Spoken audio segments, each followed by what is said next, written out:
Hi, I'm Cactus Ball. I'm a solo indie developer and I've been making games for the past 5 years. Over the course of the last year, I've been working on a project that I've named a co-op submarine piloting game where you and up to 3 others work together to pilot a submarine and explore the ruins of underwater bunkers. I think a pretty obvious inspiration for this game is from Lethal Company. After me and my friends had played for a while, I started wanting to make something that me and my friends could play together too. And some other big inspirations were Subnautica's deep sea exploration, specifically how it feels driving the Cyclops, as well as Iron Lung's graphics and their ambience. The first thing I did whenever I was making this game was create the sub.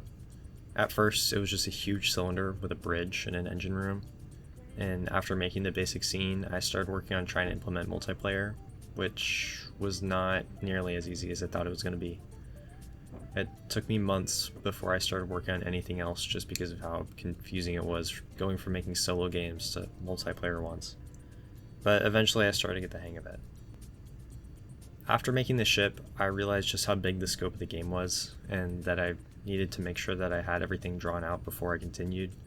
So I made a dashboard using a site called Milanote. Using this, I created a bunch of different to-do lists and idea boards in order to keep everything somewhat sorted. After making the basic functionality for the game, I started just adding more and more content. The first major thing I tackled was dungeon generation, and for this I used a method that starts with a single entrance, and then from there adds a random room that would connect with it, and then repeats this process until the desired amount of rooms are made. Originally, the dungeon would generate up in the sky above the ship, and the players would be able to just teleport between it and the ship, but this just felt like it took away from the immersion, so I made a docking system with an elevator that you can ride up and down to the dungeons. After making the dungeons, I started working on various enemies. I have a ton of different ideas for different enemies that I want to add, but they take a ton of time to code, and I haven't even gotten around to modeling most of them yet, so I've only made about 11 so far.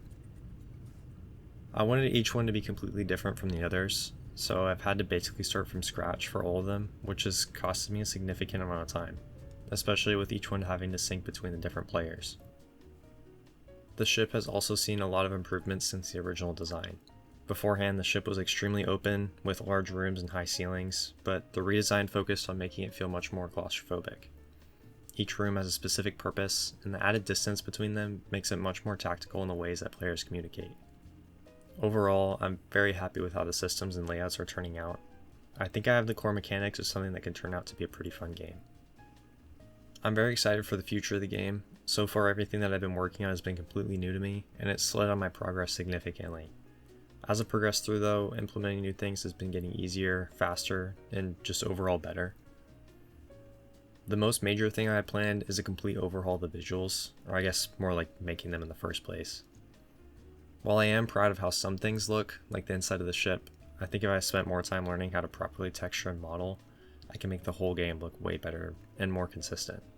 Some other things that I want to do are expand the ocean terrain, which is adding things such as biomes, plants, and various landmarks, improve the existing enemies, create more bunker types. So far there are 2, the factory and the sewers. Some other ideas I've had are a shipyard and mining tunnels. It's still really early in development for me to have a release date, but I hope to release the game in Q1 of 2026. If you want to keep up with the development of feel free to join the Discord, and I know you hear this in every video, but if you like what you've seen, please subscribe.